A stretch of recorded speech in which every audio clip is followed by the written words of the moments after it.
vous remercie donc de votre assiduité. Donc, on va passer à la deuxième partie donc, de cette journée annuelle de l'Association des pneumologues privés de Casablanca, qui est dans la thématique, c'est sur les insuffisances respiratoires chroniques. Donc, ça va? Donc, on remercie d'abord les laboratoires GSK donc, de la tenue de ce symposium et remercie également vivement notre ami, professeur Hanan Larj, qui va nous parler dans le cadre du symposium sur l'approche proactive dans l'asthme. Vous la parole, professeur Larj. Je suppose que vous ne la connaissez pas, la peine de la présenter. On se connaît depuis longtemps. Donc, merci beaucoup, professeur Mziane. Merci infiniment. Merci à l'association, à la VPC de m'avoir invité. Merci au laboratoire GSK de nous avoir donné l'opportunité d'aborder un sujet très important.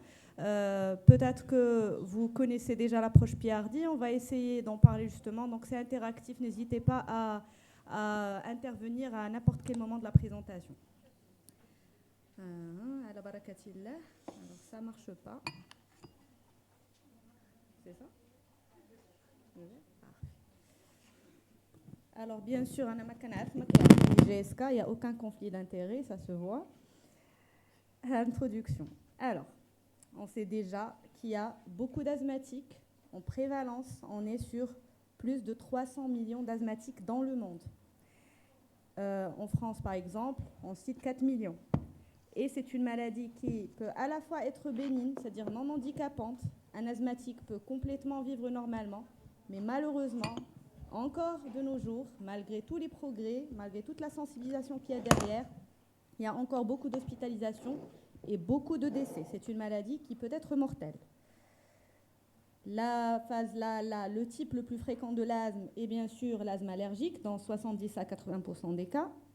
Et l'asthme réellement sévère constitue finalement un petit pourcentage qui ne dépasse que rarement les 5%. Pardon.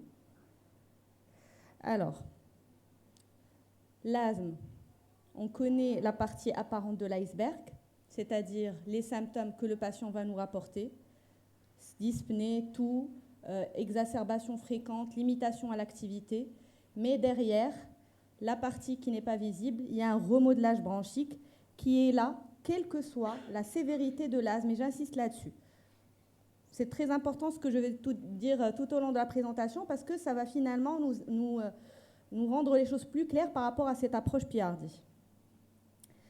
Excusez-moi, il y a un problème en fait dans les diapos. Je vois que quelques-unes ont sauté. Alors vous allez me permettre, je suis désolée de voir directement là-bas.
Alors pour combler le vide et nous restimuler, est-ce que vous connaissez l'approche PRD? Ceux qui connaissent l'approche PRD ou PRD en anglais. Ceux qui connaissent lèvent la main, ceux qui ne connaissent pas. Alors, si je vous dis que PRD, c'est proactif, regular ou régulière, c'est-à-dire dose régulière proactif. Ça vous évoque quoi en premier lieu par rapport à l'asthme, bien évidemment? C'est une approche proactive avec des doses régulières, oui. Je voudrais bien voir le retour. Un traitement de fond. Mais est-ce que c'est la MART justement ou la SMART? Ouais, justement, on parle pour que j'ai aussi un retour de la salle. Pas obligatoirement. Est-ce que quelqu'un peut me dire justement quelle serait la différence entre la MART et la PRD? Parce que ce sont les deux principales stratégies justement de prise en charge thérapeutique de l'asthme. On va voir. Très bien. Donc s'il y a un flou par rapport à ça, ça tombe bien, comme ça on va l'éclaircir. Alors je disais que l'asthme c'est une maladie potentiellement mortelle.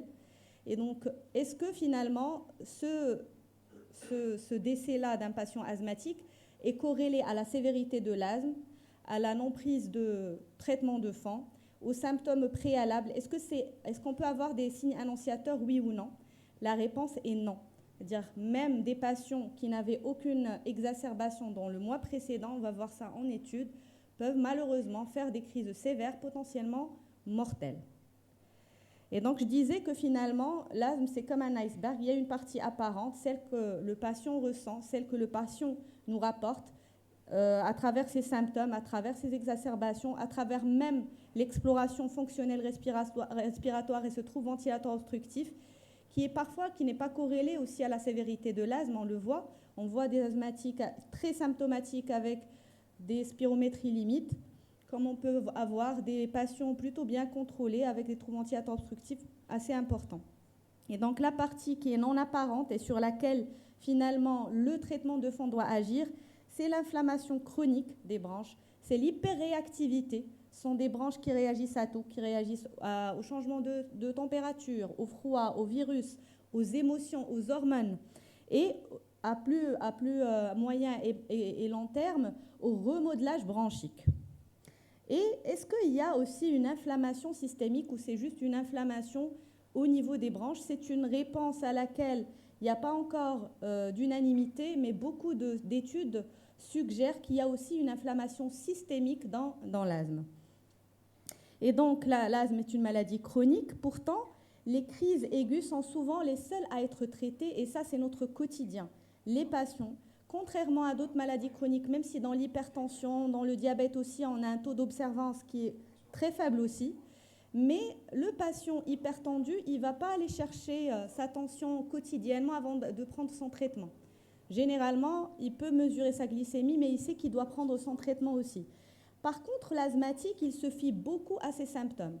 Je me sens bien, je ne tousse plus, je n'ai plus d'exacerbation, je vais bien, j'arrête le traitement. Ça, c'est notre lot quotidien.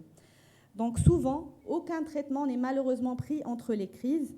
C'est un fardeau non seulement pour les patients, pour la famille, mais aussi pour le système de santé, parce qu'il y a une augmentation de la morbimortalité de l'asthme et aussi des effets secondaires des traitements de la crise, justement aussi bien le salbutamol que la corticothérapie orale.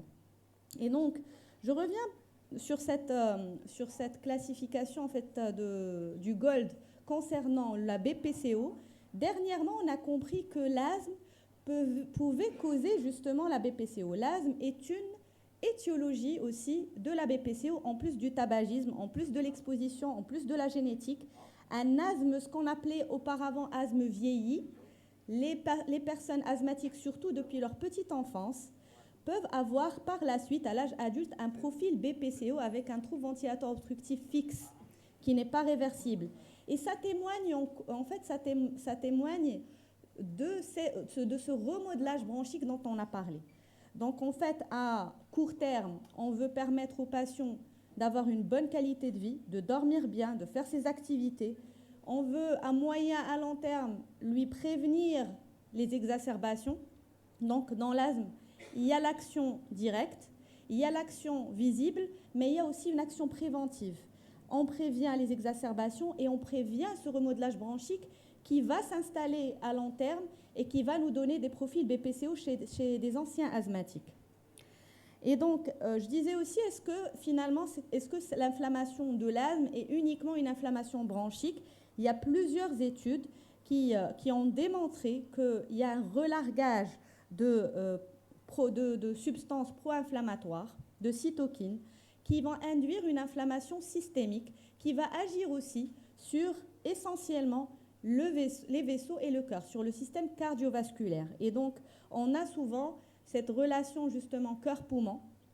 Il y a des complications à type de cœur pulmonaire chronique chez les asthmatiques sévères, mais sachez également que ça a un impact aussi sur les vaisseaux, sur la pathologie vasculaire cardiaque, à travers justement une inflammation systémique.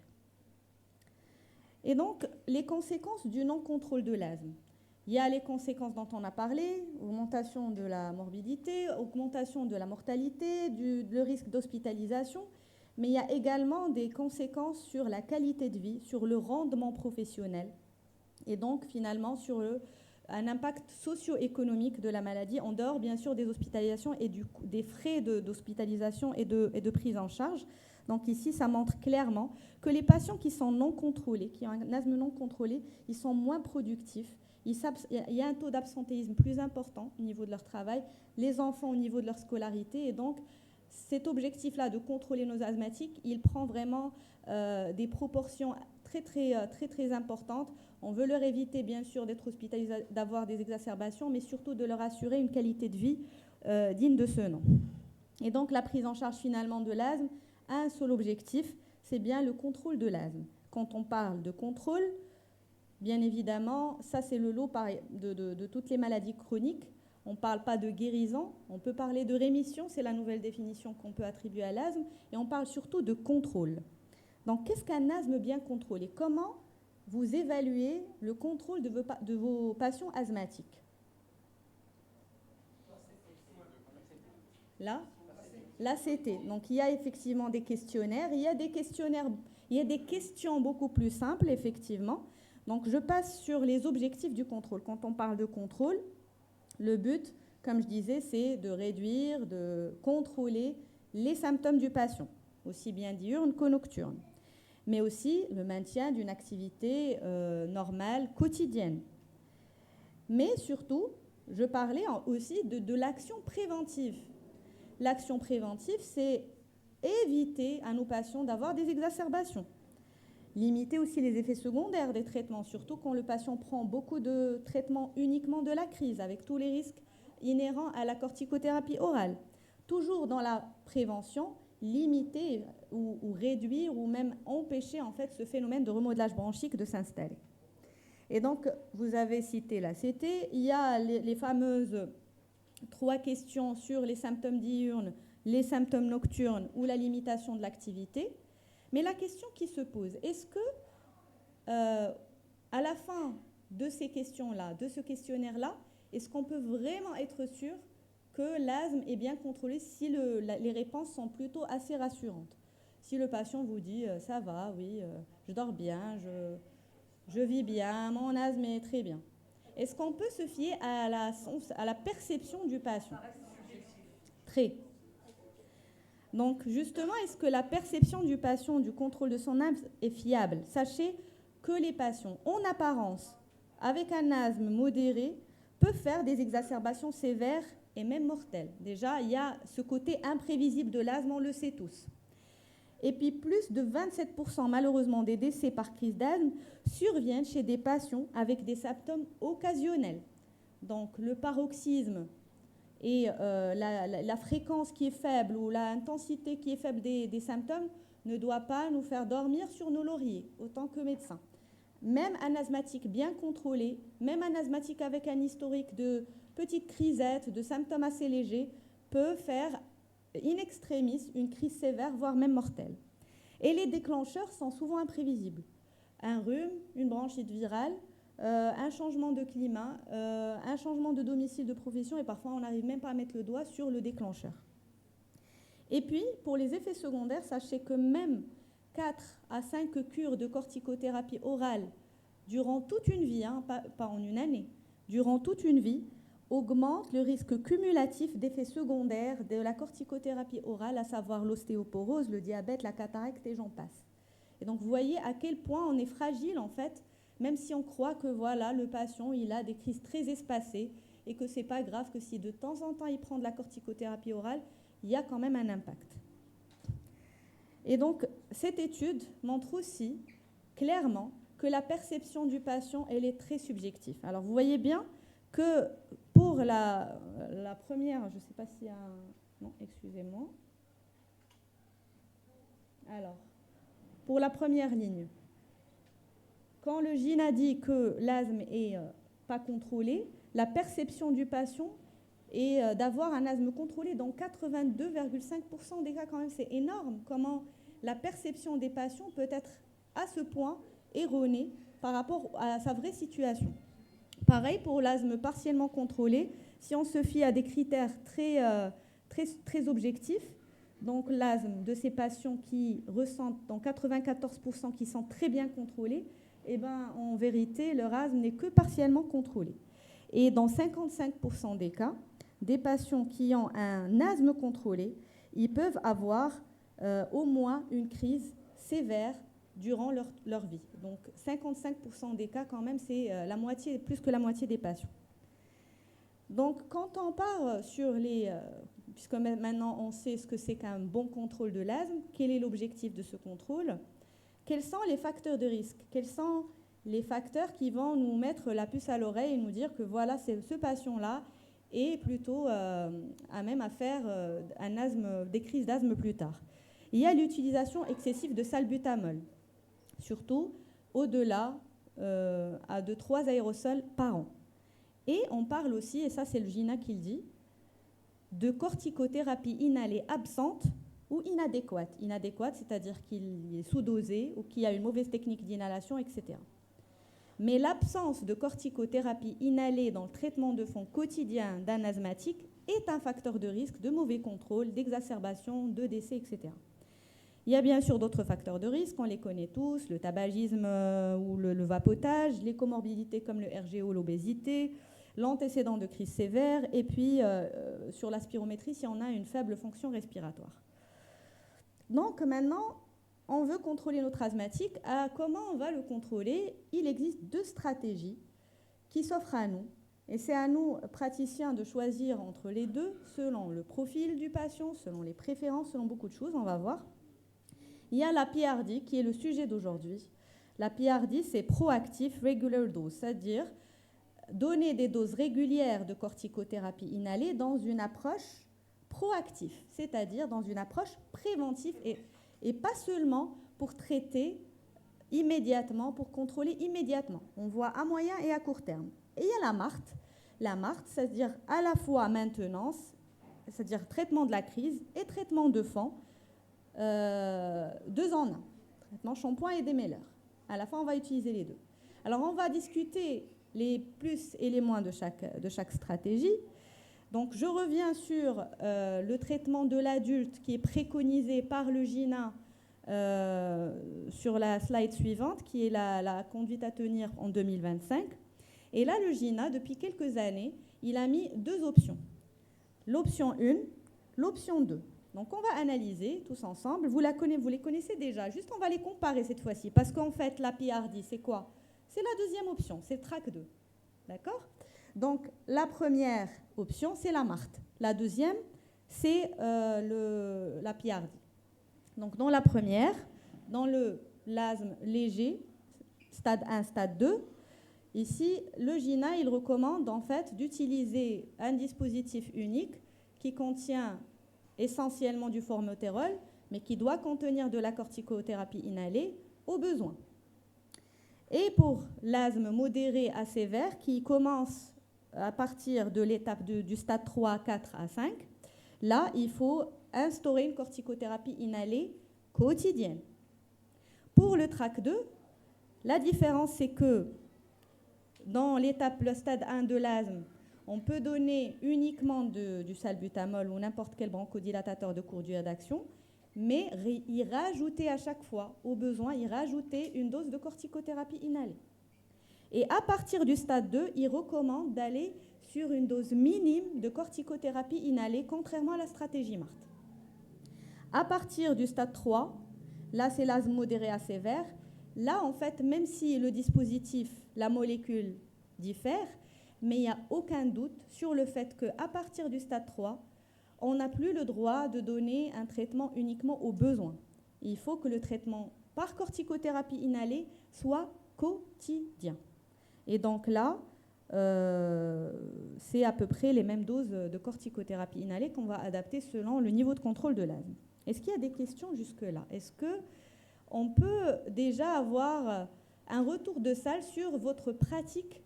Est-ce que vous avez une préférence, vous, pour finalement, même si le GINA a dit que lui, il préfère le track 1, mais il n'y a aucune obligation. Et puis, il faut aussi se dire qu'on a travaillé avec le track 2 pendant des années et ça a toujours marché pour nos patients. Maintenant, bien sûr, le GINA, il propose plusieurs options pour que nous, on puisse justement proposer plusieurs à nos patients. Donc, dans votre pratique, qu'est-ce que vous préférez?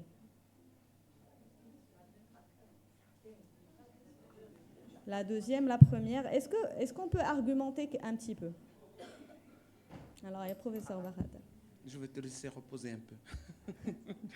Bon, tu sais qu'on a animé ensemble plusieurs conférences sur ça. Le track 1, c'est-à-dire l'attitude MART, et il y a le problème au Maroc. Je vais maroccaniser les choses. C'est-à-dire il y a le problème du prix d'abord, parce que ça coûte cher pour nos patients, parce que ça propose une association, oui. Il y a des médecins qui sont contre, ou dire peut-être on va donner un bronchodilatateur chaque fois au patient alors qu'il n'a pas besoin, et on préfère lui donner la corticothérapie inhalée seule. C'est le track 2. Le deuxième problème qui se pose, c'est que dans le track 1, on laisse le patient le choix, notamment dans le step 1 et tout. C'est-à-dire c'est au patient de décider, as need, c'est-à-dire c'est lui. Et tout à l'heure, tu l'as bien expliqué. Tu as dit que le patient, parfois, il surestime le contrôle de sa maladie. Et donc, ça pose problème. Donc, nous, on ne fait pas confiance à nos patients. Et donc, ce n'est pas parce que j'ai SK qui sont là aujourd'hui, mais moi, personnellement, je parle de ma pratique. Je préfère aller avec le track 2 parce qu'au moins, je sais que mon patient va rester sous traitement de contrôle qui est la corticothérapie inhalée. Okay, merci pour votre... C'est-à-dire, à vrai dire, oui, c'est-à-dire, ici, je pense, il n'y a pas un schéma fixe, absolument. Mais je pense, c'est-à-dire, c'est personnalisé. C'est personnalisé selon le malade et selon l'état. On pourrait opter pour l'une ou l'autre, ou bien. Simadji, vous voulez ajouter quelque chose? Simadji. Bonjour et merci de me donner la parole. Je suis encore toujours déçu à chaque symposium sur l'asthme. Oui, pour ce point. Parce qu'on part sur des bases qui ne sont pas marocaines. C'est-à-dire qu'il y a 20 ans, au niveau de la commission sur l'asthme de la SMMR, j'avais suggéré que le stade 1 soit de stade avec de la corticothérapie inhalée. Si on suivait les recommandations de la GINA, il n'y avait rien du tout. Nous, les Marocains, on a beaucoup de choses à apporter au GINA. La preuve, nos patients nous apprennent, de par leur pratique, ce qu'il faut faire. Nous avons des patients qui sont SMART et nous avons des patients qui sont PRD. On donne à un patient un spray, il l'utilise tous les jours parce qu'il ne sait pas comment le gérer. Il ne va pas souvent voir le médecin. Nous avons le MART qui n'utilise son spray qu'à la demande. Et à partir de là, on doit revoir nos pratiques. Et le point essentiel, c'est les bases. Cette classification, moi, elle n'est pas du tout adaptée au Maroc, ni au pays en voie de développement. Il faudrait que le curseur aille un peu plus vers la gauche pour qu'on puisse balayer tous les patients malades. Très bien. Aussi bien dans la classification par rapport aux crises nocturnes, ceci et cela, une fois par semaine. Ça ne marche pas parce qu'on n'a pas tous les éléments épidémiologiques de suivi des patients. Et donc, on est toujours un petit peu en porte-à-faux ou en retard. Je suis désolé de pouvoir mais ce que vous dites rejoint lancer absolument ce ce qu'on cri vient de d'alarme. dire, hein. Vous ne devrez pas être désolé. C'est un point de vue. Oui. C'est un conseil. D'accord. C'est un point de vue. Madame Larz. Merci. Allez. Alors déjà, la discussion est très intéressante et le but justement, c'est de vous faire comprendre qu'il n'y a pas une stratégie meilleure que l'autre. Les deux stratégies sont très bien. Maintenant, il faut adapter selon le contexte justement marocain, selon le niveau culturel, selon l'observance, selon l'assiduité du patient, la compréhension de sa maladie, la compréhension du dispositif. Il n'y a pas, voilà, il n'y a pas de stratégie parfaite.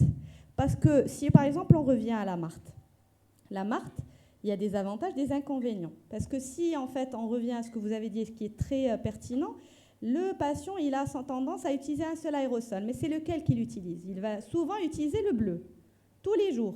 Et si on lui dit rajouter à chaque fois au besoin, on va juste créer la confusion.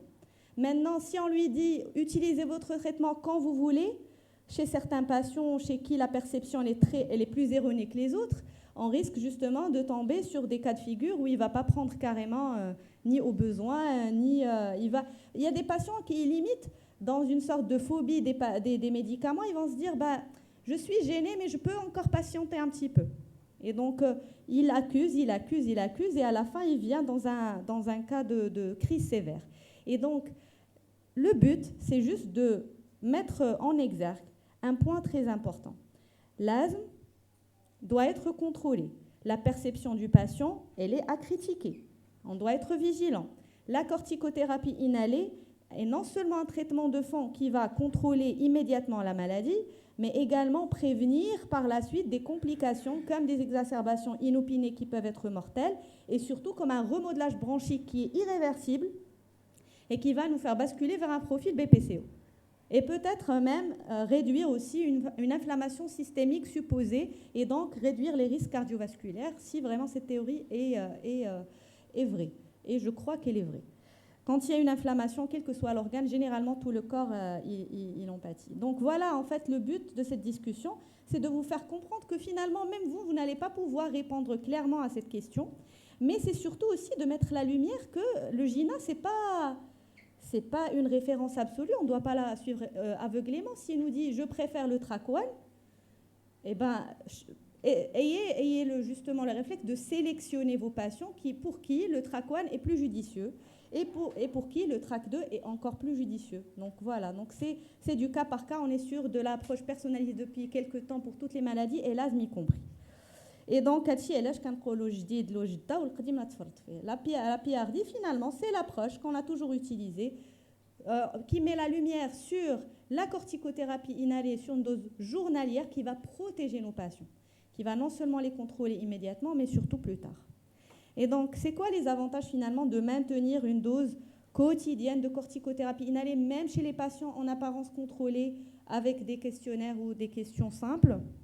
C'est de réduire l'inflammation et l'hyperréactivité bronchique. Et ça, ce sont des études à très petite échelle qui ont étudié le taux d'éosinophiles dans les crachats, qui ont fait des biopsies bronchiques justement pour voir tous les marqueurs de l'inflammation au niveau de la muqueuse bronchique et qui révèlent de manière inévocable qu'avec une corticothérapie inhalée régulière, quotidienne, mais qui dure, ce n'est pas une question de quelques semaines, il faut que ce soit vraiment régulier et durable, on a une réduction significative de ces marqueurs inflammatoires. Donc la prévention du remodelage ici, elle est étudiée aussi par le test d'hyperréactivité bronchique à la méthacholine et qui montre carrément une chute très importante quand la prise de corticothérapie inhalée elle est régulière, elle est prolongée. Et donc, ici, on réunit un petit peu les critères dont on a parlé, c'est-à-dire l'hyperréactivité bronchique, mais également le retentissement sur le risque d'exacerbation, mais aussi le déclin de la fonction respiratoire, un marqueur qu'on peut, nous, praticiens, justement, analyser et évaluer. Et donc, avec une corticothérapie inhalée régulière quotidienne, on a effectivement une diminution de l'inflammation, de l'hyperréactivité bronchique. On prévient le déclin de la fonction respiratoire à travers la mesure du VEMS. On a étudié en fait l'hyperréactivité bronchique à travers plusieurs marqueurs dans le phéno, les éosinophiles et les mastocytes dans les crachats, etc. Et puis par la suite, bien sûr, le remodelage bronchique. Dans cette étude, il est évalué grâce justement au déclin de la fonction respiratoire. Et tout ça a un impact direct est important sur le nombre d'exacerbations et sur la sévérité de l'asthme. Donc la Gold Study aussi, elle a étudié en fait 2 bras, une corticothérapie inhalée à la demande, une corticothérapie inhalée régulière et prolongée. Et donc les patients qui sont sur des doses prolongées, ce sont des patients qui vont faire beaucoup moins d'exacerbations. Et donc, on va réduire forcément la mortalité. C'est ce qu'on craint chez nos patients asthmatiques. Donc, l'incidence des décès par asthme, elle est inversement proportionnelle au nombre d'aérosols de corticothérapie inhalée utilisés par an. Et ça, si ce n'est pas parlant. Donc, réduction, bien sûr, des hospitalisations. Donc, des patients ne meurent pas forcément d'asthme, mais ils peuvent accumuler les hospitalisations et les séjours en réanimation à cause de crises sévères. Et donc, quand le patient est sous corticothérapie inhalée pendant une durée suffisante, de manière régulière quotidienne, ces patients-là sont rarement, voire jamais hospitalisés. Et tout ça, bien sûr, finalement, c'est quoi?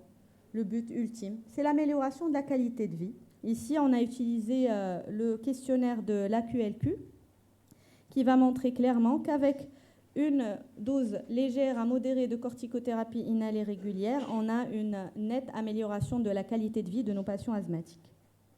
Donc, pour le profil de sécurité, donc, il existe un contraste quand même entre les effets d'une corticothérapie locale et la corticothérapie inhalée. Généralement, on a un profil de sécurité qui est très rassurant. C'est-à-dire, on a les effets secondaires les plus fréquents sont généralement bénins. Ils sont locaux, à type de candidose oropharyngée, d'une petite gêne pharyngée, d'une mutation de la voix. On peut avoir une voix rauque, des dysphonies ou bien une petite réaction d'hypersensibilité locale. Donc la gravité, elle est faible, mais ils sont très fréquents et on peut les prévenir facilement grâce à un rinçage régulier de la bouche après chaque utilisation. Par contre, ce qu'on craint vraiment, et ce que craignent surtout les patients, plus que nous, parce que nous, on sait que les effets secondaires de la corticothérapie inhalée sur le plan général, elles sont quand même assez rares si les doses sont bien maîtrisées. Et on sait très bien qu'on a des doses maximales à ne pas dépasser, sinon il faut passer à d'autres thérapies, comme la biothérapie en l'occurrence. Et donc avec des doses maîtrisées, on a rarement un passage, on a très peu de passages systémiques et donc très peu d'effets généraux. Mais nos patients, ils craignent ces effets secondaires-là. Ils craignent l'ostéoporose, ils craignent l'obésité, ils craignent l'obésité, ils craignent le diabète, la cataracte, etc., l'insuffisance surrénalienne. Ça existe, c'est très faible et c'est souvent dû à des erreurs de dosage. Donc si on respecte le dosage, généralement, ça va, il n'y a pas de problème. Et donc ça, c'est les données de sécurité justement par rapport au salmétérol. Et au fluticasone. Donc, comme vous voyez, les effets indésirables très fréquents sont surtout locaux, ils sont légers, ils sont bénins. Et puis, ils sont surtout... il y a aussi, je ne sais pas si vous l'avez remarqué, il y a aussi un phénomène d'accoutumance. C'est-à-dire des patients qui peuvent parfois rapporter une légère tachycardie avec le traitement, au long du traitement, ils l'ont moins. Et donc, il faut juste encourager les patients à ne pas se précipiter sur un arrêt ou en switchant à un autre médicament parce que le corps, il va s'habituer. Et donc, quelle stratégie finalement thérapeutique choisir? Donc, il y a le profil de l'asthme, bien sûr, son stade, sa sévérité, la fréquence des exacerbations et leur sévérité. Il y a bien sûr la sécurité du traitement. Il faut aller sur des doses qui sont raisonnables. Il ne faut pas se précipiter à hausser et à aller sur des step-up quand le patient n'est pas contrôlé. Il faut chercher les comorbidités, les facteurs de non-contrôle.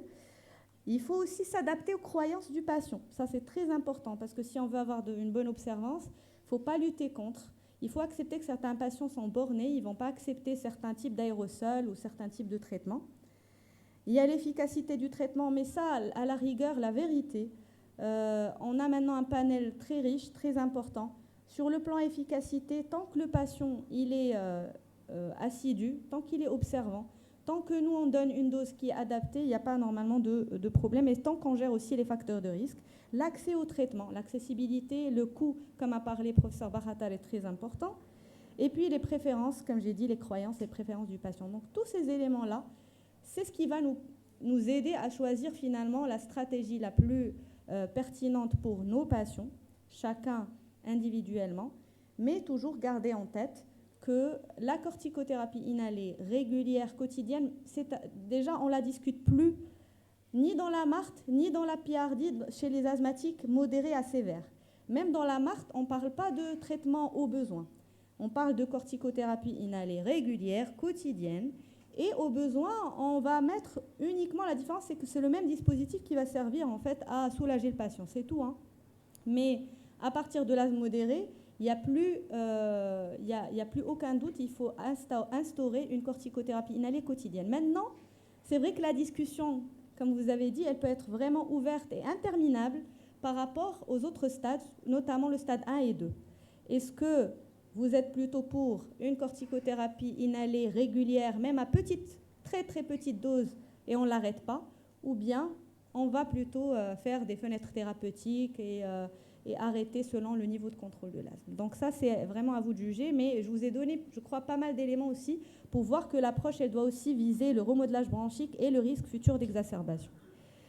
Et donc finalement, je termine avec cette diapo pour dire finalement que ce n'est pas une décision qui va se baser uniquement sur le dispositif, sur la molécule, sur tout ce qui est pharmaceutique, sur beaucoup d'éléments, sur les préférences du patient, sur le phénotype, tabagisme ou pas, sur les croyances, sur les phobies, et bien sûr sur notre pratique et sur le coût du traitement et l'accessibilité. Et donc en conclusion, la corticothérapie inhalée est et restera la pierre angulaire du traitement de fond de l'asthme. Le traitement de l'asthme modéré à sévère ne peut pas se concevoir sans corticothérapie inhalée régulière, quotidienne et prolongée. Les avantages de la corticothérapie inhalée quotidienne en traitement de fond vont au-delà du contrôle simple des symptômes. Ils participent à la prévention des exacerbations et au risque futur de remodelage bronchique. Et les stratégies thérapeutiques, finalement, ont un seul objectif. Le choix de l'une ou de l'autre doit être basé sur plusieurs critères, incluant l'accessibilité au traitement, le profil, ainsi que les préférences du patient. Et merci.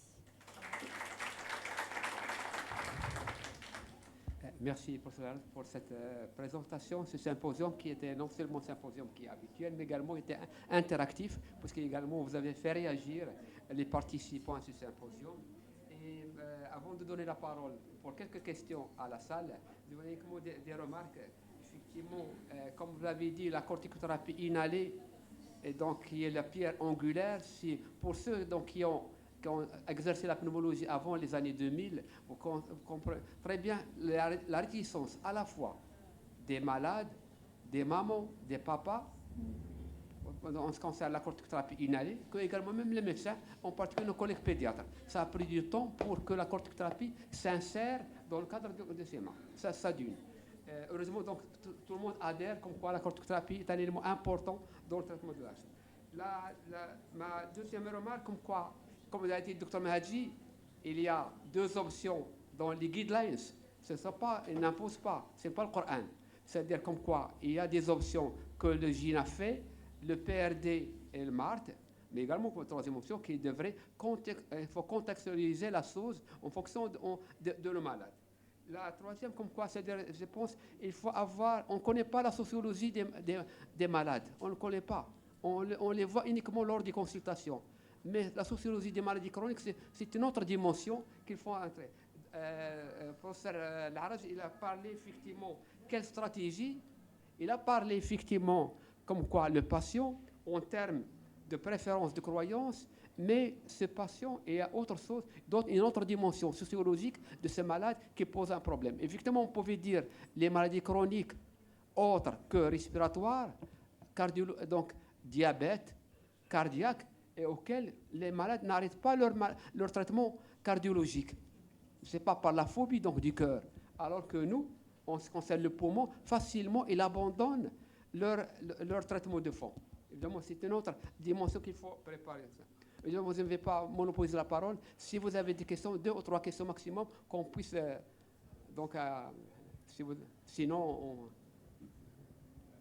est-ce qu'il y a d'autres questions en ce qui concerne ce qu'a présenté professeur Al-Hanan, qu'on remercie vivement? Ce n'est pas une question. Moi, je pense aux PICFLO, des débitmètres de pointe. Pourquoi ne pas les proposer aux malades comme un appareil d'hypertension ou un glycomètre pour qu'ils suivent leur fonction respiratoire entre parenthèses quotidienne et la ramener au son médecin traitant et en fonction de ça, augmenter, baisser ou une dose minimale. C'est une option très intéressante pour certains patients qui veulent s'impliquer parce que déjà si on a du mal à les pousser à l'observance par rapport à leur traitement, il y a des patients qui ne vont pas rajouter en plus une mesure parce que si on veut se fier au DEP et à ses valeurs, il faut qu'on étudie la variabilité sur au moins plusieurs semaines. C'est-à-dire le DEP tous les jours, 2 fois par jour. C'est-à-dire il faut aussi qu'on puisse expliquer au patient comment lui il va interpréter les résultats. Ou bien nous, être en fait en mesure de suivre de manière régulière et rapprochée ces résultats pour voir s'il y a une grande variabilité. C'est-à-dire, sur le plan scientifique, il n'y a pas eu d'études à grande échelle pour prouver la véracité de cette méthode comme outil de bon contrôle chez les asthmatiques. Parce que c'est un outil en plus qu'on leur donne, c'est un dispositif en plus, c'est une contrainte en plus. Et le patient asthmatique, il veut avoir moins de traitements, moins de dispositifs, plus de confort et moins de dispositifs. C'est-à-dire le fait même qu'on lui donne le DEP à mesurer tous les jours, il doit noter la valeur du matin, du soir. La seule expérience que j'ai vue moi dans la littérature, c'est celle d'un centre en fait, qui a été ouvert pour les enfants avec un asthme sévère et on leur faisait en fait des mesures de DEP quotidiennes matin et soir. Et grâce à cette variabilité de DEP, ils ont effectivement fait une corrélance entre le bon contrôle et donc la réduction de la variabilité et le mauvais contrôle avec des variabilités entre le DEP du matin et du soir sur plusieurs jours, voire plusieurs semaines, qui étaient encore très grandes et très écartées. Mais ça implique plus de connaissances, une acceptation de la maladie. Or, la plupart des patients sont soit dans le déni, soit dans le refus, soit de la maladie carrément, soit du traitement lui-même. Il y a plusieurs challenges, comme a dit le professeur Mziane, et il faut justement s'adapter à ce genre de challenge par rapport à nos patients. Effectivement, j'ajoute uniquement ce qu'a dit le professeur Larraz, en ce qui concerne, effectivement, ça existe, comme également à l'instar de haltères tensionnels, également haltères rythmiques, ça existe des haltères, point de vue le début de point, ça existait, mais à vrai dire, actuellement, surtout en Europe également aux États-Unis, s'était développé carrément des éléments, pour certains malades, pas pour tous les malades asthmatiques, des éléments comme quoi digitalisés, on arrive à faire le suivi de certains malades, donc ils sont à haut risque, également sévère, on arrivera à le suivre évidemment de façon pratiquement instantanée. Ça existe actuellement. Si on avait le test à la métacholine, ça aurait été bien. Parce qu'en fait, dans toutes les études qui vont étudier en profondeur l'hyperréactivité bronchique et même le remodelage bronchique, ils vont toujours se baser sur la PCD20. Ils ne vont pas se baser sur des critères cliniques ni même spirométriques. Mais nous, déjà, ce que je peux préconiser, en fait, c'est de jamais aller sur des step-down, c'est-à-dire de jamais baisser la corticothérapie inhalée et encore moins décider de l'arrêter sans faire une spirométrie. Parce qu'on a souvent des divergences entre ce que dit le patient, entre son ressenti et ses réponses par rapport à nos questions et son contrôle de l'asthme, et ce qu'on peut voir sur les valeurs spirométriques. Donc n'hésitez pas à inclure la spirométrie aussi dans le contrôle de vos patients asthmatiques, non seulement pour le diagnostic initial. Pardon, Madame Larraz, est-ce que vous pouvez parler effectivement quel est l'impact de la mesure de NO, parce qu'on parle de l'inflammation? C'est en fait le seul marqueur, on va dire, vraiment objectif. C'est-à-dire que même la spirométrie, on le sait tous, elle est dépendante de la coopération du patient. Alors que le test à la métacholine, il va vraiment nous donner une idée très précise et objective sur le niveau d'inflammation au niveau des branches, sur le niveau d'hyperréactivité. En fait, chez nous, c'est pas courant, ça c'est sûr. C'est pas que c'est pas courant, ça on le fait pas. Hein. Mais dans les études, en tout cas à large échelle, et si vraiment on veut avoir des éléments vraiment objectifs, c'est le seul élément vraiment objectif. Mais on s'en sort quand même très bien avec nos patients. C'est juste qu'il faut avoir des réflexes, comme j'ai dit, ne pas aller sur des step-up rapidement sans avoir contrôlé les facteurs de risque. Ça, on le sait pour éviter les effets secondaires de la corticothérapie inhalée à forte dose.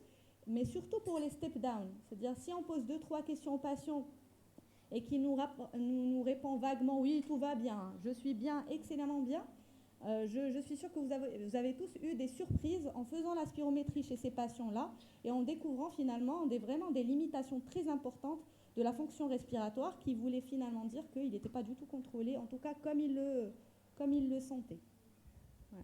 Nous remercions pour cela. Très bien, merci. Pour ce podium. Merci encore. Donc on passe à la session suivante.